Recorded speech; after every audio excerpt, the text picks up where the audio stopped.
Well, hello and welcome to episode 140 of the Adoption and Fostering Podcast with me, Scott Casson-Rennie, himself. Al Coates. Oh, a bit of a delay. And our very special guest tonight, Satwinder Sandhu from VAA. Returning guest, friend of the show, etc. Yeah, all of that kind of thing. Satwinder, how was your second career as an audio book reader going? Because you've got the silkiest tones in adoption. Thank you. I'm open to offers. All the publishing houses are welcome to contact me directly through this podcast. Yeah, because we're getting a cut, 10%. Oh, Scott, that reminds me. I've got to tell you about our deal. Can I, before we get into the news, and sorry, Satwinder, if you could just, you sip your coffee and I'll tell you, right, someone got in touch with me, totally out of the blue, and said, hello, like it was one of those emails, hello, would you be interested in a sponsorship deal or some sort of merchandise or influencing kind of opportunity? And I just went, all right then. And they got back to me and went, well, my client makes cakes. And I thought, cakes. I'd sell my soul for a cake. I'm a simple creature. And they said, well, actually, the client, they sell cakes in boxes and send them out to people. Would you mention it in one of your socials or a blog or something? And I thought, I'm not going to do it in a blog. So I sent them back and I said, no, but I'll do it in my podcast. So I've not heard of it yet. They were going to send me cakes. They weren't going to pay me in money, but in cakes, and I'll take cakes at this point in my life. After this week, I'll take cakes. You're so cheap, honestly, for cake. I mean, there was a time, don't get me wrong, thanks to Glitter Nails, aka Claire, I put it out that I really fancied cake when I was recovering, and she spent 3 days trying to find someone that delivered cake in Ireland, and I ended up with a box of brownies coming from this company in Ireland. So, but now it's ice cream. Sorry. Yeah. So unless there's an ice cream man who's willing to sit outside my house. That's fair enough. Yeah. Mr. Whippy. Yeah. Mr. Whippy. Yeah. Scott Casson-Rennie sponsors Mr. Whippy. Right. One more thing, and then we're going to get to the crux of it with Satwinder, who's patiently sipping his tea. I know, bless him. He's regretting saying yes to this week. Satwinder, could you say for me, Satwinder, now, children, it's time to go to sleep. Say that for me. Now, children, it's time to go to sleep. That's great. I'm going to bottle that. You'll be on CBeebies next, honestly. Yeah. Boom. If Cracking. This whole social work adoption thing falls through, you're in. Which is highly likely at the moment. So. Yeah, we'll I'll save that one. The next thing on my agenda is, I would really love anyone who's listening to stop what they're doing right now and to go off and put a rating on iTunes or Podbean or Libsyn or wherever they are. And we would really appreciate it if you would do a review for us. Do it. Obviously, don't all go and put ones on. People going, I'm going to put them a blooming review on. If you want to do a verbal review, you can do that. But even just putting stars on it, we would really appreciate that because it means that we get bumped up the algorithm, and it means that people will listen to us more. Not that we're shamelessly plugging ourselves, but we're shamelessly plugging ourselves. So you're looking confused. Okay. Is this a new thing that you're going to do every podcast? Beg for people to review our podcast? It doesn't matter. I'll take cake. Or is it jealousy that I was on another podcast this week? Sorry. Shut your mouth. What podcast was that? I can't remember. Oh, yes, I do remember. You can't remember. I do. That sounded very bad, didn't it? After that came out, after that left my mouth, I thought, no, I shouldn't have said that.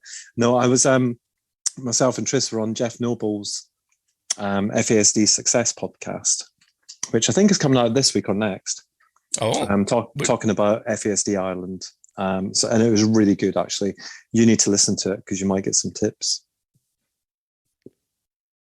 Oh, well, I'm glad we've sort of had that conversation where you've put me in my place, well and truly.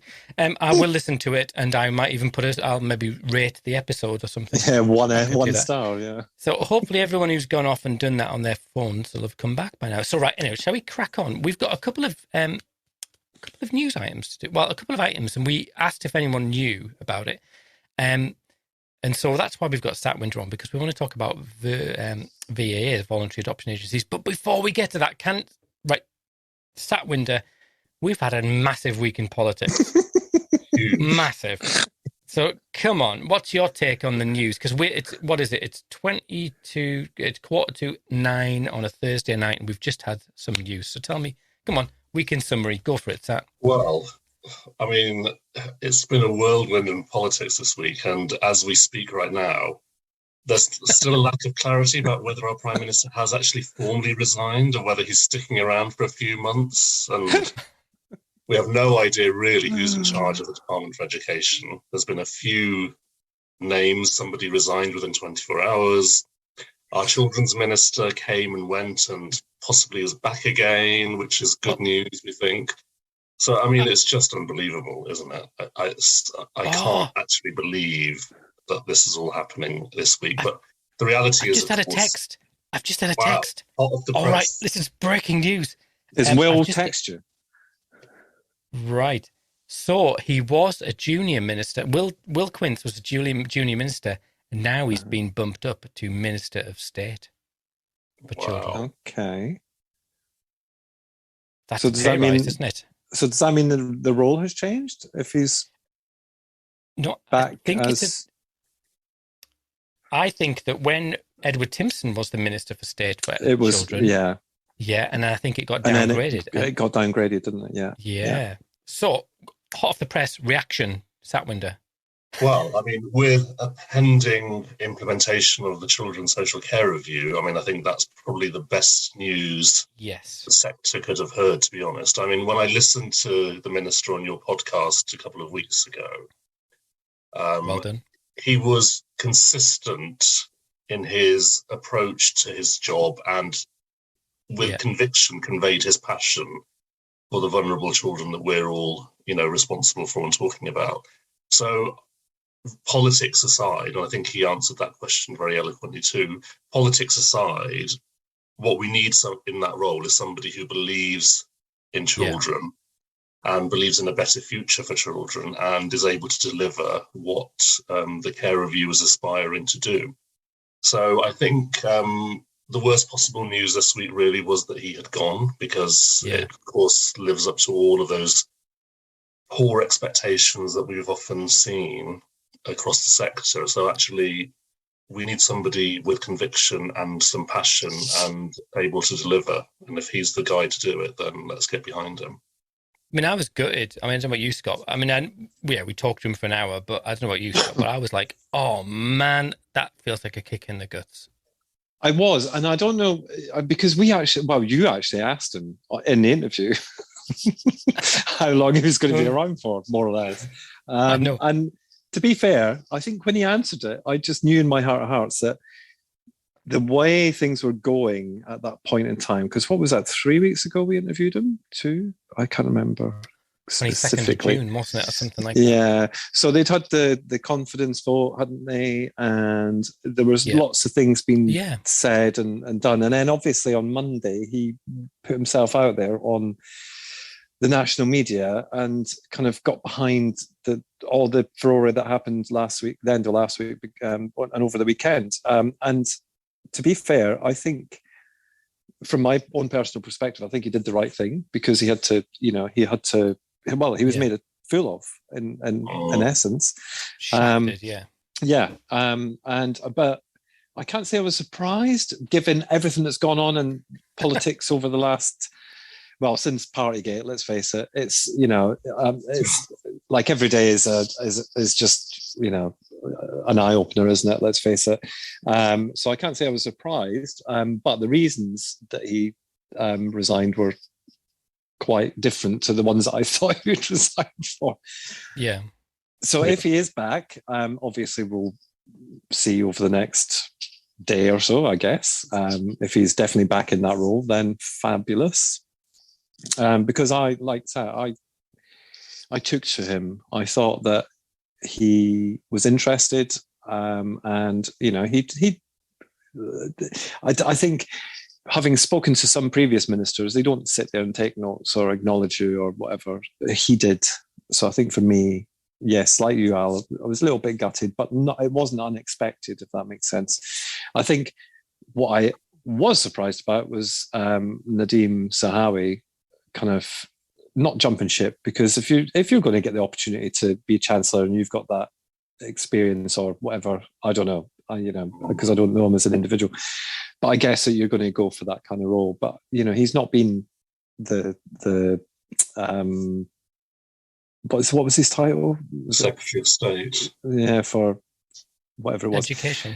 Yeah, that's right. He hadn't been that for too long, had he? And he's bounced back and forward between the kind of departments. So, but yeah, and then of course he got made Chancellor, and then today he was rather honest in an open letter that he posted online about the state of affairs in Number 10. But it just, I don't know, it sort of felt like it came back to this feeling of, we really felt like, I put politics aside, different colours of the, all of that. You think, so we were having a really interesting conversation about the care review and thinking that actually that had the potentially to be scuppered epically. Someone who has oversight over it, who has an informed decision, talking to people at the DFE, they've taken a year to train him up. That sounds a bit flippant. But he's spent a year, coming up a year in post, where he's invested himself in meeting people, so he's got an informed decision. And then for some wannabe minister to then get dropped into it, but it didn't happen. So hopefully the ship is back on track. Hopefully, yeah. Or is it? Who knows? Well, who knows? We'll find. Yeah, this season has been used as being a cracker. Yeah. By the time this goes out on Saturday, it could all have changed again. Yeah, you could be in charge. There's three of us. Chancellor, Prime Minister. Do you know what? I can't even manage my own wallet, never mind country's wallet. I nearly said and Queen, but that was going to be really too far. Well, who would you choose, Al? Me, of course. God, get myself out of a sticky wicket. The reason we asked Satwinder on was to talk about VAAs, Voluntary Adoption Agencies, because there was a news recently in relation to Families for Children, and they shut down, or they announced they were shutting down. So, right, let's have a proper interview with Satwinder, because you've kindly come on. You're very, very long day, and you've given up your time for us. So, and you got permission. And yes, tell us, did you go and ask permission to speak on behalf of? Oh, I mean, I'm vice chair of the CVA board, and I've been in that position for just over a year. So obviously I have some oversight across the sector, and I felt that, but despite having that seat, I did want to speak to Maggie Jones, who is the CEO of CVA, just to run it by her and say, well, are you happy for me to publicly speak on behalf of the organisation and our members? And then, of course, I know Ruth Marriott. Just ask you, sorry, I don't want to cut across you, but could you just explain for people who maybe don't know who the CVAA are? Because it's not a prominent organisation, is it? No. So CVAA is the Consortium of Voluntary Adoption Agencies. So we are a collective of not-for-profit and charities across the whole of the UK in our membership. So many of the members have been around for a long time. Some of them were linked to religious institutions historically, but basically we are a quarter of the adoption sector, particularly in England. So as much as a quarter? Yeah. So the last kind of data we had was that voluntary adoption agencies were still placing 1 in 4 of every children that's being placed for adoption in England. So historically, of course, we've been involved in placing children, in birth records counselling and supporting adopted adults, working with birth families, but primarily in the preparation of families that we recruit for adoption and placing children with them through our local authority and now RAA partners. And again, historically, RAAs, VAAs, voluntary adoption agencies, have had a reputation for working with families who are offering more than the standard. So when we talk about the priority children or the hardest to place children, it's families for those kids that we tend to focus on, not exclusively, of course, but certainly in the voluntaries I've worked for, we've often had a policy where if somebody wants to adopt a newborn, straightforward, healthy baby, if such a thing exists. I was going to say, I could see people having funny feelings about that phrase. Yeah, exactly. So we often would have said, no, we can't work with you because we are only looking for families for children over the age of 3, or for children who are being placed with brothers and sisters, or with disabilities and additional needs. So that still stands. And that's partly why the data is still showing that we account for nearly a quarter of all children being placed, because I think there's still an ethos around trying to meet that need for children. Do you, can you explain what the landscape looks like structurally? Because that obviously we went from 152 local authorities and 20 some. Yeah, we're down to about, is it 32 RAAs? Yeah, so I was with Sarah Jo Hull on Monday. We were both presenting at a conference together. So she confirmed that there are now 32 RAAs, regional adoption agencies, across England. Right. And so they're obviously made up of different types of local authorities, different size and scope. They all, not all, but they have many different formats in terms of their structure and their link back into their local authorities. Some of them have become VAAs in their own right. And there's only one local authority, as I understand it, that at the moment still isn't part of an RAA, and that's Cornwall. But as I understand it, they are joining one of the Southwest RAAs soon. I hate the analogy, but it's like the wheezy kid being picked for football, isn't it? It's like I'll probably lose my registration over the phrase wheezy kid. There's probably some sort of colleagues in Cornwall would see themselves as, the kid that actually is the leader of the pack. So they've remained independent, and we're doing this ourselves, thanks very much. But obviously there is now a requirement from the DfE that they join an RAA. So they are joining a team as such. Mm-hmm. Right. Yeah, so that's the landscape for RAAs. And obviously with VAAs, we're all over the country. So there is coverage right across from the northeast to northwest through to the Midlands, the southeast to southwest, and London. And of course, there are other VAs in the other nations across the UK.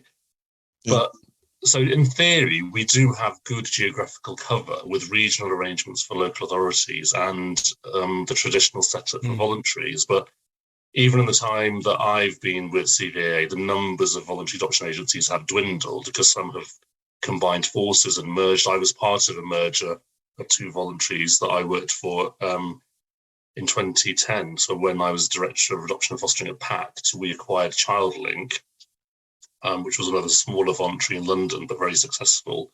And that allowed PACT to expand right across the southeast. But like Families for Children, who've sadly announced that they are closing their doors at the end of August, there have been other voluntaries that have not been able to succeed in finding an alliance or a partnership, have been losing staff and then income because there's fewer and fewer children being placed with the voluntary agencies. And therefore, it's as simple as there's no income. And whilst we are charities or not-for-profit organisations, unless we think and act like a business with the pounds and pence coming in, and if we can't afford to run, then we can't afford to exist like any organisation. So sadly, that's what's happened at Families for Children. Probably one of the biggest ones that, well, there was 2, wasn't it? I mean, the British Association of Adoption and Fostering, which wasn't really a voluntary agency, but that was kind of a, that went. But then after adoption, that was probably the biggest one that, because they had a massive coverage. And for an organisation so big, and, we now know the reasons behind it because of lack of placements. Do you think regionalisation has, well, I know the answer to this, but I'm asking you anyway, regionalisation, has it had a slightly negative impact on the number of children being placed with voluntary agencies as a result of regionalisation? I think it's one of the factors. So obviously the ambition for the government was to rationalise the resource in local authorities and bring these regions together, which of course makes sense. The setup of 150 odd adoption services across the country was always a nonsense. But as we know, in adoption services, we, and I say we as a collective social workforce, get very precious and territorial about our little patch of the world. So whether it's an LA, an RAA or a VAA, we have that sort of mindset often. And I think it's partly down to skill set, experience and quality of work that we want to deliver. But the impact of the evolution of RAAs coming on the back of all of the legal judgments that resulted in numbers of children coming through on adoption plans dropping anyway, I guess is a double whammy right across the sector. So the numbers of children being placed now, we know from the ASGLB data, regardless of who's placing them with families, the numbers of children being placed across the board have dropped to, some of the lowest levels ever. And as a social worker, of course, I'm absolutely behind the principle which has been enshrined in what we've seen in the Children's Social Care Review, which is when a child needs to be removed from their family and isn't able to stay with their birth parents or whoever's been caring for them, the options around permanence should be looked at equally, but should include the full range of right from adoption through to being placed on some kind of order, usually special guardianship with a family member who can safely care for them. Now, we know that that's not happening consistently, certainly not across the country. RAAs are only responsible for adoption in the most part, so they're not permanent organisations. So there are still some gaps there, but I think what's happened is the investment in RAAs, of course, has resulted in them being able to develop, innovate services. We now, of course, have a national leader in Sarah Johal, who's fantastic. And, the leadership she's giving to the heads of RAAs across the country is inspirational, and there's lots of great stuff happening. And I've had the pleasure of being able to work alongside her in lots of different capacities, because there is also collaboration happening with voluntary. So we are part of that decision-making and delivery forum, but we don't have legal responsibility for the children. So the decision-making around where they go isn't happening in VAAs. And so I think there is some fallout as RAAs seek to become more sustainable in their own right. I mean, that's fair. That was sort of leads into my thoughts around it. So what does the future look like? Because we've seen a steady stream. I mean, firstly, thinking about the impact of the people and the adoptive parents and the children who are with families for children. Do we know what is the impact on them? Because, I'm presuming that, I don't know how, they're 20, 30 years old, are they? So we're going to be turning 30 this year. So I have had the opportunity to speak to Ruth Marriott, their CEO, who I know really well as a fellow CVA board member and trusted colleague and friend.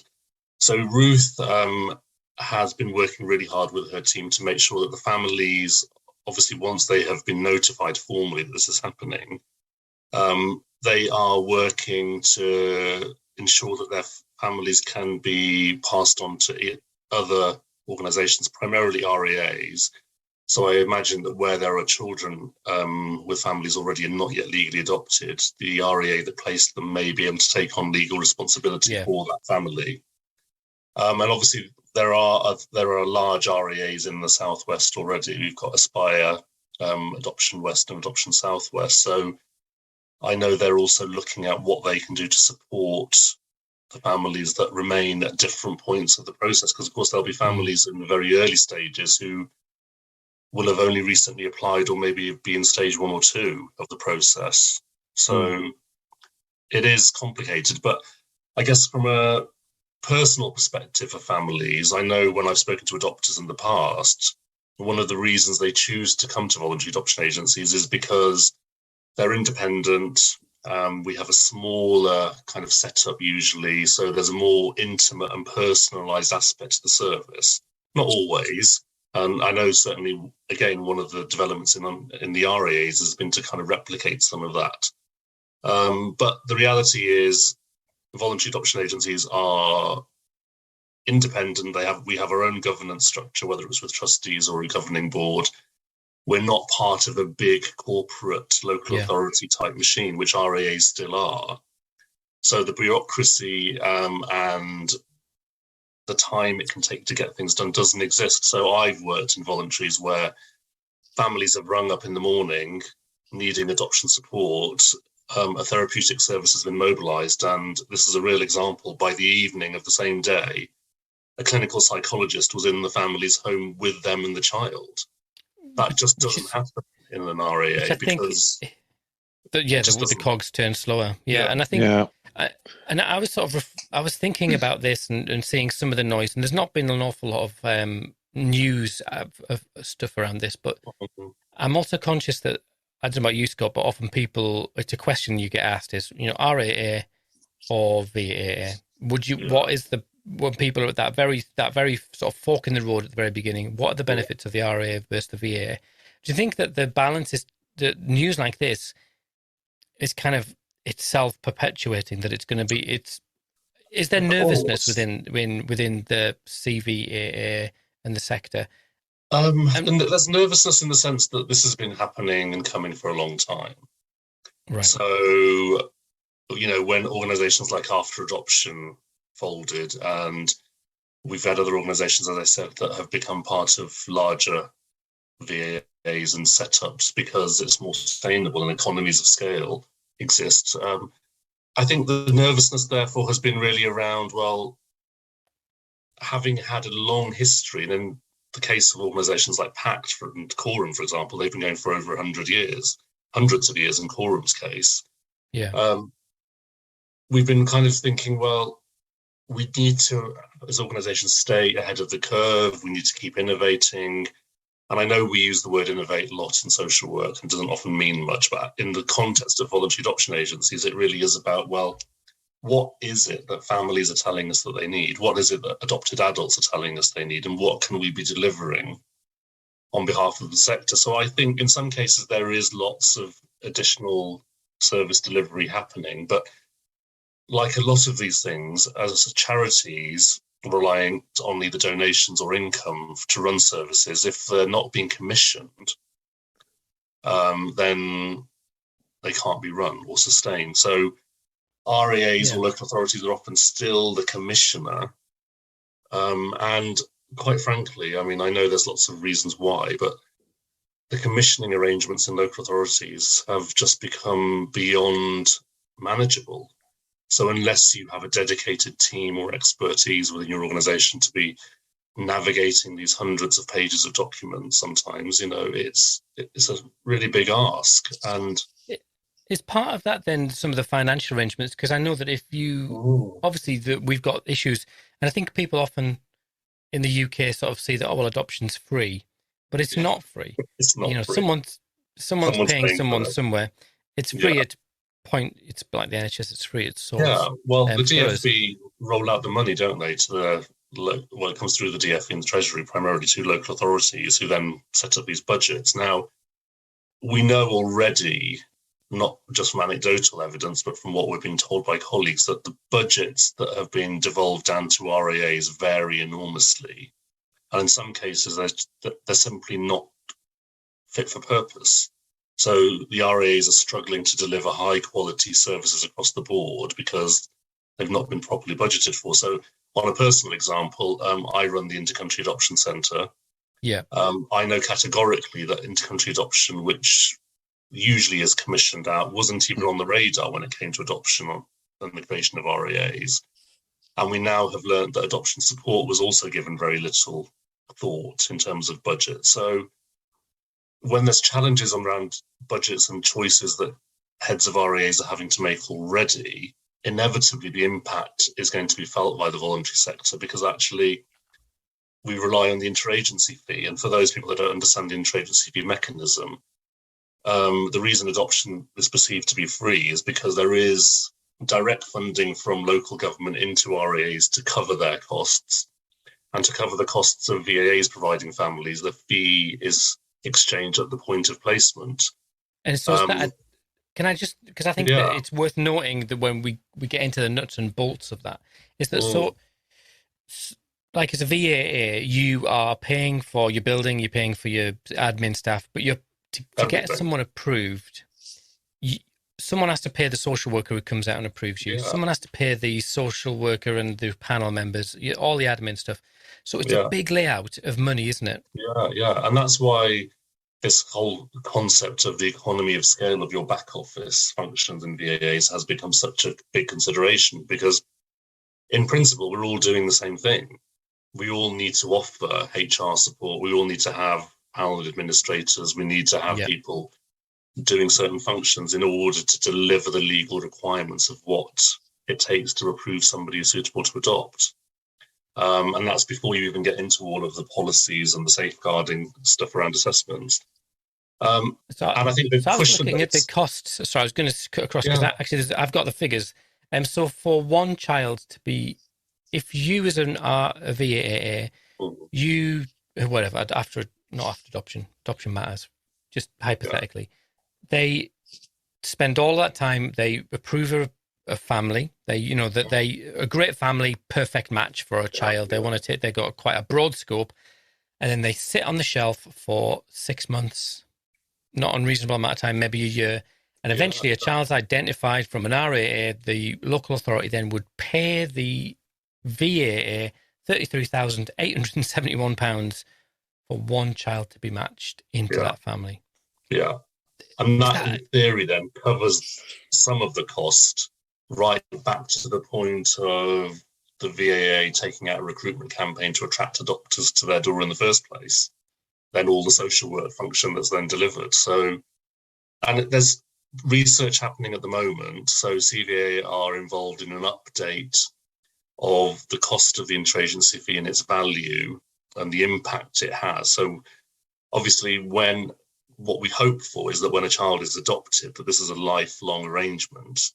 And despite the highs and lows that come with the needs of adopted children, we want families to be supported and sustained so that they can raise that child into adulthood and hopefully have the level of independence that's, within their grasp. So this is a kind of, it's a social investment on that level. I know that's an awful phrase to use when we talk about children, but we're investing in these children's future. So whilst it can seem like a lot of money to some people, one, it's covering true costs, but secondly, it is then also, an element of that goes towards adoption support services in VAAs. Well, that was my next question. And it's not cheap to, how many social workers does it take for an average VA? If you've got 20 adoptive families, how many adoption social workers do you need, post-adoption support? Yeah, absolutely. I mean, when I was a social worker in a voluntary, my manager had a kind of a standard of 15 cases. So I'd have 5 assessments on the go, 5 families I was looking and family finding for, and 5 placements I was supporting, plus then obviously doing all of the extras on duty and stuff like that. Sounds like a lot. Is that a lot? It was a lot, but we worked really hard, and in those days we were one of the top performing VAAs in the country, because I remember one year we placed 52 children. We were a tiny team at ChildLink, and it was like the numbers didn't even compare to any other VAA or LA at the time. But we had amazing families and we attracted those families because we marketed ourselves as what we were, which was small, independent. Our ethos was to help and encourage the development of prospective adopters to become parents, rather than, we weren't so focused on the process itself. We delivered the process through legal requirements and did it very well. But the ethos was, come to us and we will support you, not just to the point of adoption, but we'll be here forever.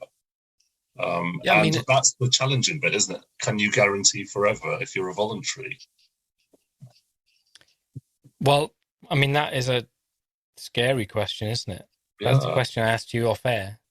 Can I ask that question? Absolutely. Yeah. And I think it's questionable now because, as I said, we are charitable businesses, and if we aren't being supported across the sector to sustain ourselves, then we won't be here. And what I mean by that is, if let's just say we're still placing 1 in 4 children, which is what the last round of data showed, no sector of business, and I'll use business in a very loose term when I'm talking about adoption, no sector in business can survive and sustain itself if a quarter of it is at risk. Where does that expertise go? Who's going to deliver these services in these little pockets in the country where, voluntary social workers will spend 2 hours driving back and forth to, but local authorities will not consider, or RAAs won't consider adopters in that region because it's just out of their catchment area or it's too far. And because the question I asked was, what if someone came to you and said, should I go with a VAA or should I go with a CVA? It's not a simple question anymore, is it? It's not a simple question anymore. And I guess the blurry line between RAAs and VAAs has become, much more complex, because in essence, a lot of the RAAs, what they've modeled themselves on in terms of their concept is VAAs. So this whole spinning out of adoption services, coming together as regions, the modelling that they've done, which is setting up recruitment, preparation, assessment, and support teams, is what VAAs have always done. So the label might be different, the funding might be different, but we're all aspiring to do the same thing, and we all want to be doing the best for children. And when we're collaborating on things like You Can Adopt, that's a campaign that is cross-sector. So the steering group has people from both parts of the sector and others on. And the message behind that is about giving people choice of where they go. So the agency finder will list all of the agencies in your area, VAs and RAAs, but there is still, I think, a lack of clarity around what is the difference, other than the fact that RAAs directly work with the children and make the decisions around where they go.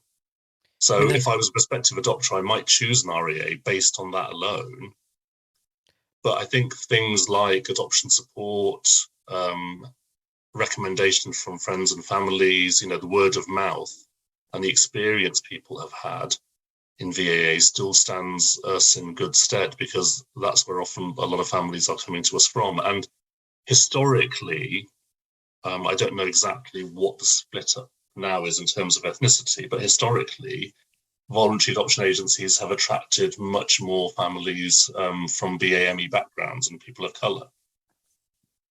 Because, again, the experiences some of those communities that have had with local authorities and corporate services have not always been positive. So actually going to a local provider or a faith-based organisation, or London Black Families as it was in the early 2000s in London, that organisation was fully staffed by people of colour and attracted huge numbers of Black families. Yeah. So I think there are still reasons why people would choose a VAA, but if it comes to questions around sustainability, there's no doubt that VAAs are at more risk than RAAs. But the other side of that, of course, is that we could have a new Secretary of State who decides RAAs are no longer the right methodology, and they're all disbanded and we start again. Oh, please don't say that. But talking about You Can Adopt, you mentioned it there, because we're now,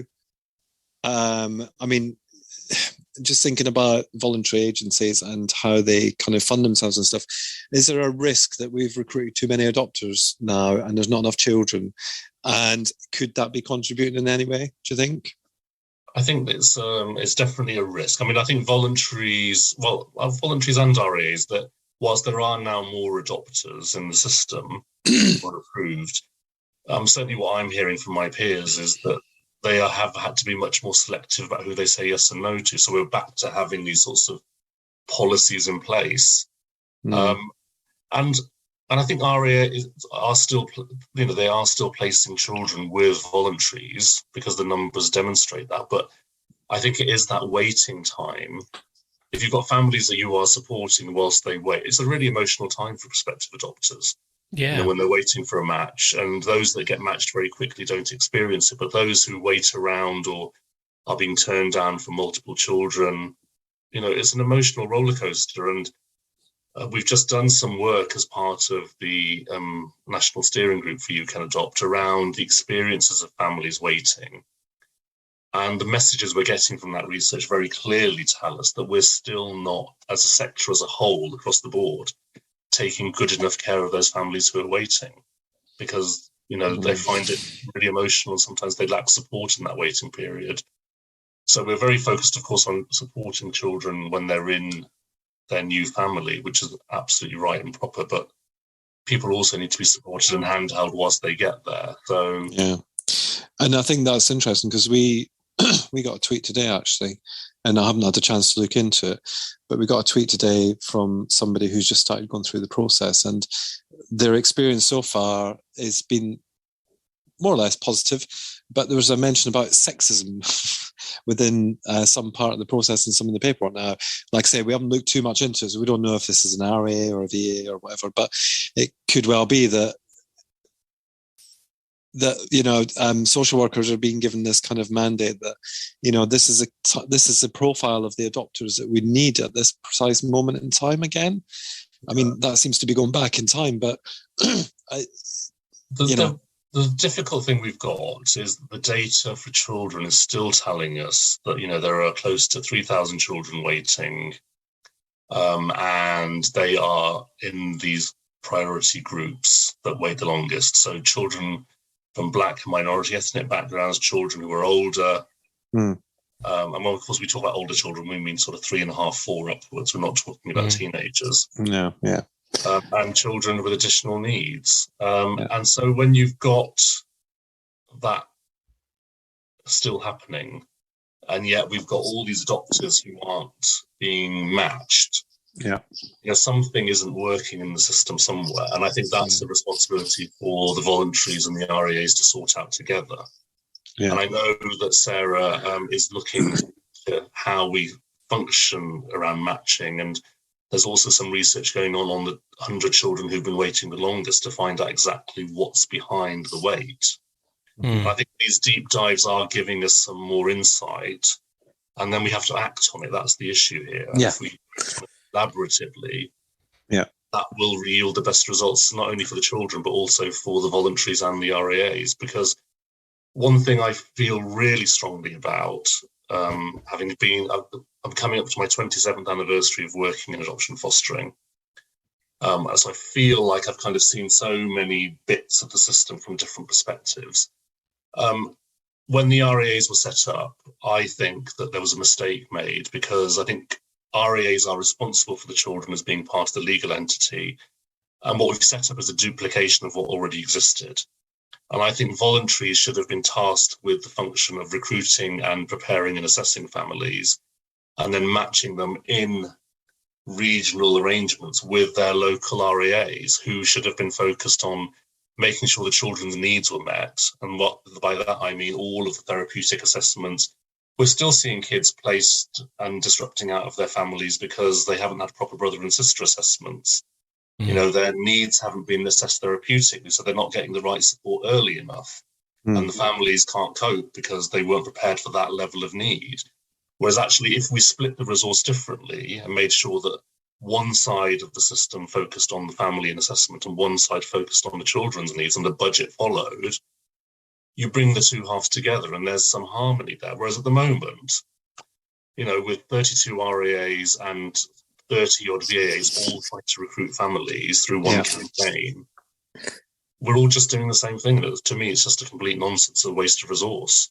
So, and the other thing I think that we have to be better at is when children come into care and it looks like they're going to be on an adoption plan, with 60 providers across the country, there's no reason why an early notification can't go out about a specific child or a profile. It doesn't have to be their name and personal details, but just, we've got a sibling group of 3 aged 1, 2 and 3. They are Black, Caribbean, Jamaican children. Does anyone have a family who might be a possible match? Because we're not doing that quickly enough. These children wait around. 6 months later or a year later, their plans get changed to long-term fostering because the assumption is we can't find a family. And I think, again, we're just failing children. And therefore, it doesn't matter whether you're an RAA or a VAA. If we are failing children in this system with the resources that we have at our disposal, then it's a complete failure on everyone's part. So I find that very interesting what you've just said there, because in lots of ways the formulation of the RAs was quite innovative in a lot of ways, but actually just didn't go far enough. So that's the first point. And the second point that I wanted to make, having been involved in some of that early days with some of the now RAAs, what was very clear back then was that voluntary agencies were seen as supporting this formulation of RAAs, but not directly involved. And there was lots of kind of discussions about how they could be involved, because nobody had actually said, this is how we want voluntary agencies to be involved. And then my third point, there might be a fourth, but my third point is this wasn't trialed. Regionalisation wasn't trialed like the ASF was in 10 different, agencies. It was just a case of, this is going to happen, so crack on. Had it been maybe given a couple of years to trial in maybe 5-6 regions, let's say, then maybe this would have been one of the things that had been picked up. Because I think you're right, to have that kind of so many agencies, should we say? I've forgotten my words, which happens. So sorry about that. To have so many agencies who are trying to do the same thing, and I remember as a prospective adopter not having a clue the difference between a VA and an LA. I wouldn't have known. I think so naive. I don't think we've really moved on from that. Yeah. To be honest. No. And how would you know when actually everybody's saying the same thing and doing the same thing? So I think it's I think there's still some element of piloting here. But interestingly, I saw a tweet from the ADCS account today. So there was obviously a conference or a big event going on, and one of the tweets specifically said that one of the assistant directors or directors of children's service at the event was saying very clearly, as far as they were concerned, the RAAs are still a pilot. Right, okay. That's interesting. Now, whether that means anything, whether anything is done by that. But I think there's some great work happening. I was in a meeting not that long ago with RAAs, all the heads of RAAs and VAs together. We were in one room. We met at Coram campus for an away day together. I was involved with Maggie and Sarah in putting some of the day together with other colleagues. And the reality is, we all want the same thing. We all want to do the best for our kids. So it then does come down to, it's the structures around us and the legalities of those structures and funding to a large part that creates barriers. So I think we have to find a different way to do this. But the issue around voluntaries closing, what's going to happen to, we've talked a bit about what's going to happen to the families at Families for Children. What's going to happen to the staff? The teams who've worked there for years and built up this expertise. And one of the reasons adoption services are so expensive to run is that the law demands that we as social workers have a certain level of expertise and experience before we're let loose on adoption work. So inevitably, you've got more senior people with higher, skills and therefore higher remuneration.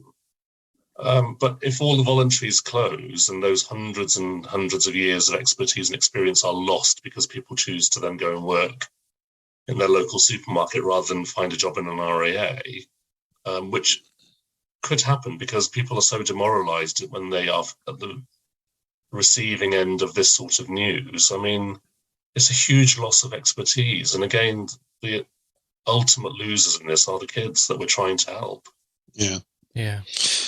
And having worked for a voluntary agency up until recently, actually, because obviously it was Adoption Plus, not as a social worker, thankfully, because that would be against the law.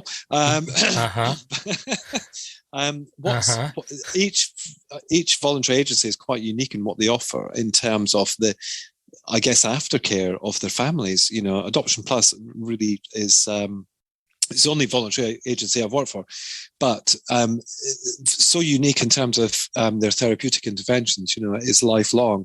They have psychologists and blah blah blah. But each VA is quite unique in what they have to offer. So I guess in terms of the loss to, I don't know the agency in question personally, but I'm assuming that there will have been something quite unique about them as an agency that is going to be missed. The team at Families for Children are heavily invested in youth work and adoption support services, placement support services. So again, they roll those out across the region. It's not just their own families they deliver those services to. So there's going to be a loss across the region. Yeah, these services no longer existing, and they were on the brink of securing a partnership with a fostering organisation to develop a combined service. So the fact that they've run out of time before that could really come to fruition again is a huge loss to the sector. And ultimately, as I said, the users are the kids here because they won't get these amazing services. So, I think it's interesting because I going back a few years, I had a friend who was kind of quite close to an entrepreneur, like a gazillionaire, who was sort of involved in sort of altruistic things. Didn't know that, did you, Scott? Anyway, he doesn't care less. I don't care unless he's giving me money. I don't really give a toss. No, that's true. And he said his comment on the whole RAA sort of experiment was that it looked to him that it was making it ripe for privatization, that you were kind of paring it down. And I look at that now and I go, well, maybe that was the plan, but looking at it now, who would put money into this system now? Exactly. I mean, adoption, as I think we've talked about before, is in a state of flux. And we want adoption to modernize, we want it to change, we want it to be revolutionized in so many different ways. And I'm absolutely committed to, the epicenter of that change. It has to be the needs of the children who grow up to be adopted adults. And if we don't listen to what we're being told repeatedly and get it right, then we're accountable then, because actually if we're not listening, we talk about lived experience and co-production, let's put it to good use. And so I think there's lots still that the voluntary sector can be involved in terms of leading that, because again, historically, the feedback from adopted adults and youth groups has come from the voluntary sector, because we've been doing this in some cases, for 30, 40 years already. It's not new. And even at IAC, we've just turned 25, but, we've had a group of adopted people meeting regularly for the best part of 20 years. And that group has evolved and changed, and it inevitably feeds into our service development. And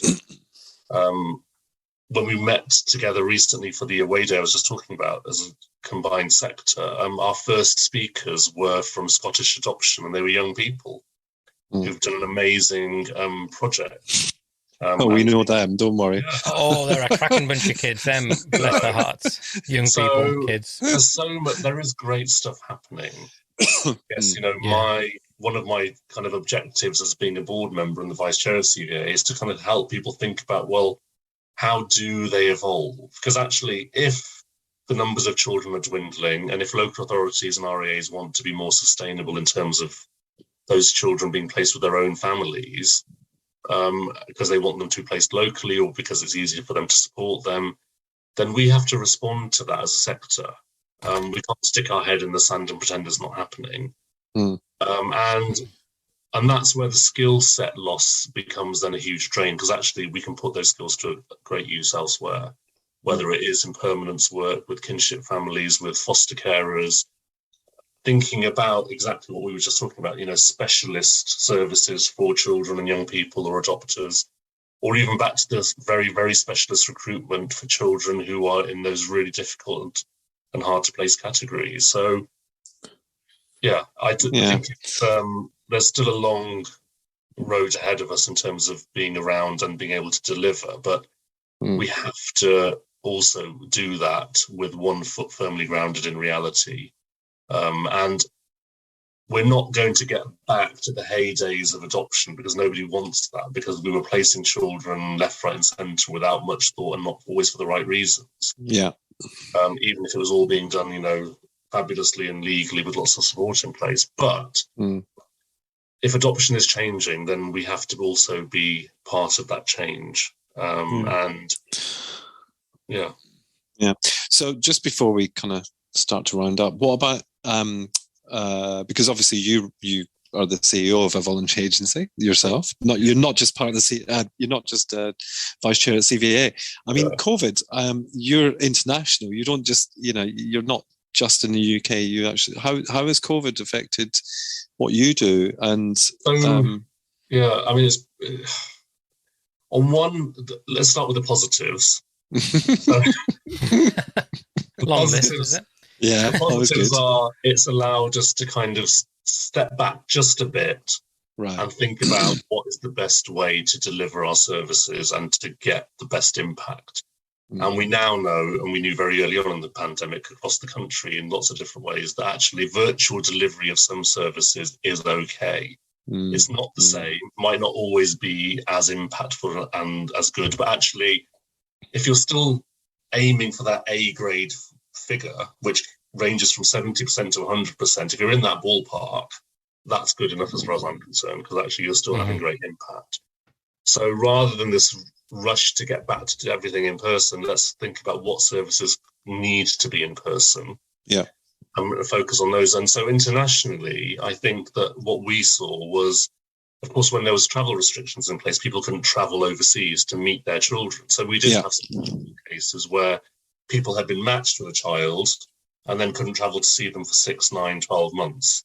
And of course, every day in a child's life, whether they're in foster care or in a children's home, is huge. So, and we had one family who'd waited almost 12 months since being matched with their child in Thailand. And they on the last flight out of England to Thailand before the next lot of restrictions and lockdown hit. So for people, it was real. We had one adopter who was a kinship adopter who sadly died before his child could come and join them in England. Thankfully, that was an isolated case, but I mean, everything they went through to get to that point and then for that to happen was awful and really sad. But we're now back to this issue. It's linked to COVID, but not directly, but it's linked to everything we've talked about today, is if people are approaching their RAAs or VAAs and being turned away because there isn't capacity to take on more adopters or they're perceived to not be offering something that we really need, then they are coming to us and they are inquiring about adopting from overseas. And as we've talked about on the podcast before, you know, that isn't an option for everyone because it costs people the best part of £30,000 because there is really no funding in international adoption from central government. So the equivalent of the interagency fee is self-funded, basically. So people are paying that money to be able to be given the service from IAC that deems whether they're suitable or not. So there's no guarantees that your money's going to buy you an approval. It's a access to the system to determine whether you're suitable. So those families, you know, that are coming to us because there isn't an option for them in the UK potentially, once they know that there's no option internationally because of the funding issue, we're just losing families who are well motivated. And I know the Children's Care Review was talking about mobilising the people who'd come forward to care for Ukrainian families, but it's not as simple as that because there are so many restrictions that are still in place. I know the system is more open and we want to be encouraging and inclusive, but if you don't have the physical space for a child, you know, then fostering is not an option for you, and sometimes adoption isn't. If you can't afford to do it internationally, then it's a non-starter. You're kind of barred from entry. But these are people who are well motivated and well-intentioned, and not that that's a prerequisite for them being able to adopt, but if they can offer a child who is genuinely in need of adoption something, then, you know, my job as a CEO is to make that work and to support them and develop them to get to the point of what we as a sector consider someone suitable to adopt. I think that's one of the benefits of that would be one of the key benefits, is that the flexibility and kind of a bit of creative thinking that you get from VAs. I mean, I would probably still go with it. If I was back now, I would go with a VA. I think that's what I would see. But I would go in knowing that I'm probably going to wait a bit longer. Yeah, and I think people are still doing that, Al, because know that we don't have the children directly, and therefore people are waiting. And they'll talk to other adopters, of course, who said, well, we waited a year. And if people are okay and able to do that because they feel it's a better fit for them, then, of course, we still want to work with them.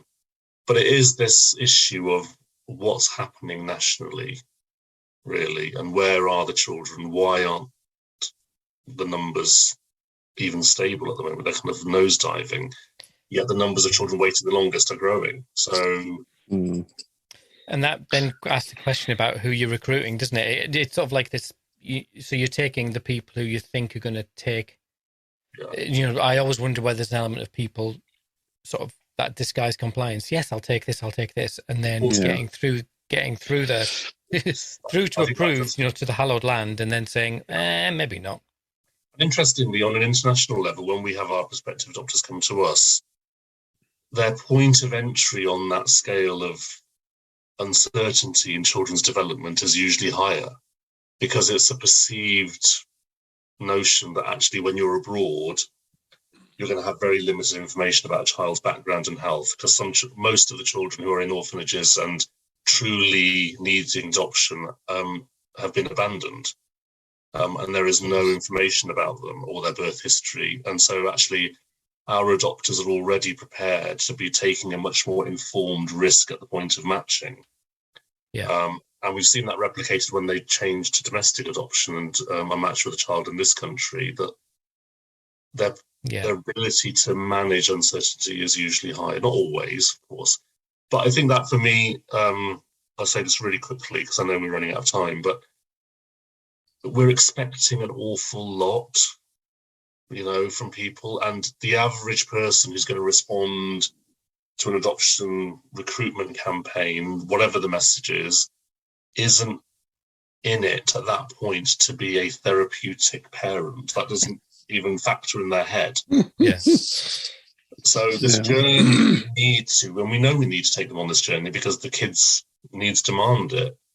But so I'd be more comfortable with the sector shrinking as still having voluntary and regional arrangements, but actually fewer adopters coming through the system, but the right people who we feel we can take on this journey. And, and I've worked with those families over many years in different capacities in my own career. So there are amazing people out there. You're both adoptive parents, and I know you've had, good days and bad days as parents. So people can do amazing things. And it's our job as the sector combined, voluntary and regional, to deliver the best for you and your children, and ensure that it's lifelong. So I think there's still space for collaboration and innovation and joint working. There's certainly the right people around the table to make it happen.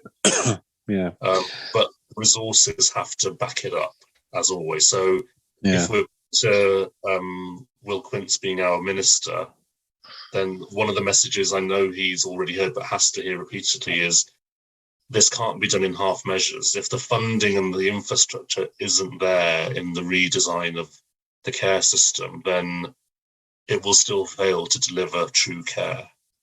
Mm-hmm. There's a lot to think about there, Sat. A lot. Hell of a lot. It is intriguing because I think that so often I don't know about you, Scott, but I look at I looked at people coming to adoption, and there's this whole world going on behind this system, isn't there, that hugely impacts on their lives, and they don't realize they're stepping into this really complex environment. I think, I mean, it's like anything, isn't it? Unless you know the nuts and bolts behind everything that's going on, which, to be fair, 17 years ago, or however long it is, I wouldn't have had a clue. I just thought that you went through this front door and then it all kind of happened. Do you know what I mean? Like, I'm not going to downplay the realities of it, because it's hard. And, I read so much criticism, as I'm sure you both do as well, online about, the fee for adoption and how that's selling children and, all that sort of stuff. But if you know the mechanics behind it, you can, whether you're whatever aspect you come from, if you can understand the mechanics and you understand why these things work the way they do, it's not just a case. Nobody's selling a child, No. And I'm sure that there have been occasions, and we know there have been occasions where children potentially shouldn't have been adopted, but that's rare. It's few and far between, etc. So you are. The children we're working with have been through a complex legal system to get to the point, and that's why it's so sad that there are children on placement orders who we can't find families for, because these are children who, at that point in their life, have been deemed to be in true need of adoption. And it's the same internationally. The children are coming through quite complex care systems, and again, the profile of children we're placing internationally now isn't that dissimilar to the children being placed in this country. So for the same reasons, because those countries are also trying to develop their care systems and place children locally where they can, or get them into kinship arrangements. So I do think we are moving closer to adoption being for the children who genuinely need it. And if we can continue to evolve the conversation around what does that then look like legally and in a family context, then I think there's huge potential there. And actually that then, for me, as a leader in the sector, makes me feel much more optimistic. Whatever the state of the sector is right now. And I think we are in a bit of a state. But I hope that we can kind of sort that and rebalance and move forward together. Yeah, I mean, it's still early days, isn't it? Sat, thank you so much for coming on at such short notice. I know you've had a mad busy week, and we've all had an emotional I thought week. we were going to go on for hours talking about this week. So yeah, well, it's always good to talk about these issues with you guys, because you do ask very probing questions that, you know, challenge the mind. Yeah, well, that's good. Well, I'm sure Al does. I just state stupid facts, I think, for the most part. Earning and birth of adoption. Always a pleasure, never a chore. Well, thank you so much, Satwinder. Are you going to the Adoption Special Guardian Leadership Board National Whirly gig? Yeah. We should have asked him about that. Let's not. Do you know what? I've got a ticket. I'm going as well. Fabulous. I shall see you there. Yeah, I don't know why I've got a ticket, but I got asked to go, so I'm going to go. So I'll chat to you and we can talk about. So when you say ticket, can we just clear this up? Because there's a lot of people who get very confused by some things you come out with. This isn't a concert you're going to Al. So explain the word ticket. All right. Well, do you mean you've been asked to represent the adopters reference group? List. Kind of, yeah. Right, so don't say ticket, because we'll get trolled to hell for saying ticket. Oh, look, he's at it again. If you go to Eventbrite and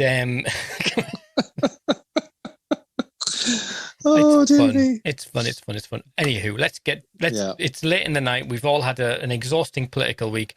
So thank you, Satwinder. As always, Scott, the pleasure was all yours. And Bon Jovi. Anchovy. Good night. Oh, actually, before we go, say, and good night. Go on, Satwinder. And good night. Oh, that was a good ending, wasn't it?